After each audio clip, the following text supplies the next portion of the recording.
Welcome back, Grizzly fans. The spring season is here, and today we sit down with head softball coach Kat Ihlenburg. Coach, thanks for taking the time out of your very busy schedule to sit down with us today.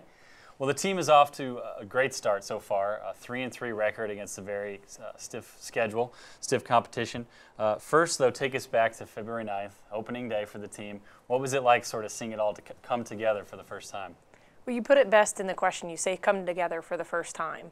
We've been working all fall, early spring. January was a tough month, a lot of practices, ton of weather, so adversity to overcome with where we can practice, what we can get accomplished in a 12-by-12 indoor facility. You can hit or you can do fundamentals, but you can't have some giant practices. So the team's really already embraced the adverse conditions we face, and Saturday was no different. We had rain all week, barely been on the field to practice, and they came out firing, and we really, really competed well. It was a great day. Well, it's early, but let's talk about what you like that you've seen out there so far and what it's going to take for you guys to be successful moving forward here. We've had 3 losses, and each loss was by a run.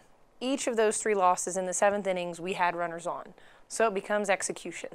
Be the player that can get that runner in when it really counts at the end and produce. And then come this past Saturday, we kept getting behind. Then we would go ahead, then we get behind. And we had weather conditions that were unbearable, but they played through.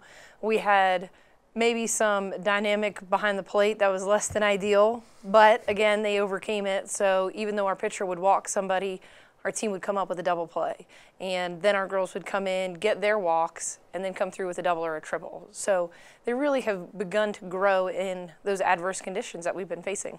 So are there some moments already so far this season where you can really see the chemistry kind of coming together with this first team? Completely. They're a group that they believe in what they are, which is a team with a lot of experience because they've been playing the game so long. It just happens this team's only been together for a year. So if you were to look at them as just girls hanging out in the cafeteria at lunch, you'd think they knew each other for 15 years. But when we get on the ball field, it's like we've been playing together for 15 years too. So they've already come together. They understand what roles are and how to compete with one another, but also how to make the best players backed up. The pitchers, they're very important. They back them up with great defense. Well, looking ahead, your team is set for another very busy week. 2 games at Faulkner in Alabama, then a pair in a round-robin action with Bluefield and Truett McConnell, followed by a visit from the preseason number 11 team in the country in Lee University. So should be quite a week ahead. Break that down for us. Absolutely. Going to Faulkner will show our road warriorness. We go out on the road very late in the season a lot, so this will be our first taste of what that's like. Playing at home, having a game, a break, a game, simulates what a postseason might feel like. You may get to play a game in the morning, have to take a break, and we're trying to learn all those things this year when we can really get it all to work together. And playing Lee is really just going to show us where the program is. What is our biggest strength? What we can compete with the number 13 team, can we compete with the number 11 team? Their pitchers right now have 0 ERAs in 4 games.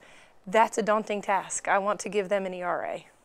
Well, Coach, best of luck as you tackle this week's schedule. We look forward to sitting down with you again very soon. And Grizzly fans, you can follow all the latest and all the recaps of the softball team and their action on GrizzlyAthletics.com. Until next time, go Grizzlies.